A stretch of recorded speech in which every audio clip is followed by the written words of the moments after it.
සන්ධ්‍යාවක් වේවා. මම බුද්ධිනි නිතානගේ ප්‍රාථමික අධ්‍යාපන කණ්ඩි පන්තියේ. මේ තියෙන්නේ මං හදපු ඉගෙනුම් ආධාරක. මිස්ලාට මාව මතකද? මම තමයි මිස්ලා දිහා බලන් රන්දික හෙල්ලුවේ දැන්. මේ ටීචර්ස් ලාගේ විනය බලන්නෙත් මම තමයි. සිත නොරිදවා ජුණ්ඩා හෙල්ලුවේ කොහොමද පුතා? තාත්තගේ සල්ලි නිසා තමයි. ඔයාට තොල්ලන්නද?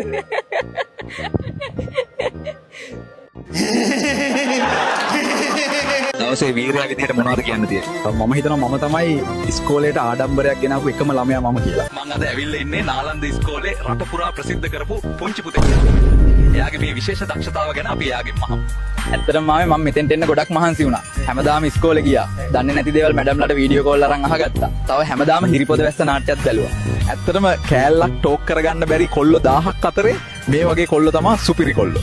ඇත්තටම මම මේ අවස්ථාවේ මට මේ තැනට එන්න උදව් කරපු මැඩම්ලා 4 දෙනාවයි වීඩියෝ ලීක් කරපු යාළුවවයි හතරේ මතක් කරන්න කැමතියි. අපිට මේ පුංචි පුතාගෙන් ගන්න පුළුවන් ආදර්ශය තමයි try and try one day you can. බුදුසරණයි. ජය වේවා.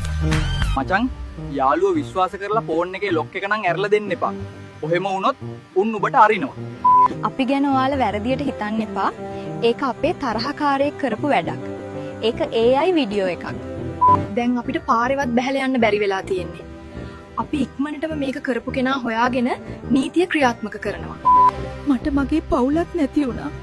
හැමදේම නැති වුණා.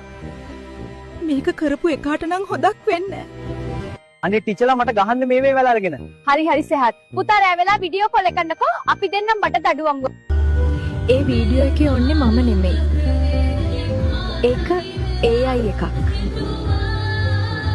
චල්ලා ඔයාලට ඕනම ස්කූල් එකකට යන්න chance එක ලැබුණොත් මොකටද යන්න කැමති? මං යන්න කැමති නාලන්ද ඉස්කෝලේට. මං යන්න කැමති නාලන්ද ඉස්කෝලේට. නාලන්ද ඉස්කෝලෙන් හම්බෙන අත්දැකීම් හරි වෙනස් බං. ඊයේ නාලන්ද එක බැලුවද? එක බල්ලෙක් දුන්නේ නැහැනේ පුතා. නාලන්දේ නෙමේද උඹ? අහපන්. නාලන්දේ හෙඩ් ප්‍රිෆෙක්ට් වෙන එක ලේසි වැඩක් කියලා මම විශ්වාස කරන්නේ නැහැ. ඔහෙම කොල්ලෙකුත් ওই තත්ත්වෙට වැටුණා නම් මෙතන ලොකු අවුලක් තියෙනවා කියන එක තේරුම් ගන්න. ලීක් කරගත්තේ ඒ යකා විතරයි වුණාට ඕක පළවෙනි හරි අන්තිම හරි අවස්ථාව නෙමෙයි. ඒක නිසා නිකන් ඔස්කෝල වලට මඩ ගහලා පුද්ගලික ඇරියස් කවර් නොකර හිටියනම් හොඳයි. ඔස්කෝලට මඩ ගහන බහුතරයකට තියෙන්නේ ඒ හෙඩ් ප්‍රිෆෙක්ට් වෙන්න බැරි වුණ ඇරියස් එක. තොපි ඒ කාලේ මට නෙත්මි කිය විහිළු කරානේ. දැන් මගේ කාලේ ඉවරයි. දැන් බුද්ධිනීලා ටික ලැස්ති වෙයල්ලක. ඕන්න හොඳ ළමයෙක් හිටියා. ඒ ළමයාගේ නම සිරිමත්. ඒ සිරිමත්ගේ සිරිත් පුරුදු පුහුණු වුණොත් මගේ දූල පුතාලත් අනේ කොච්චර වටිනවද? හේයි මීට වැඩිය හොඳයි. බෑ අම්මට හිකුවනම්. පුතේ පුතා.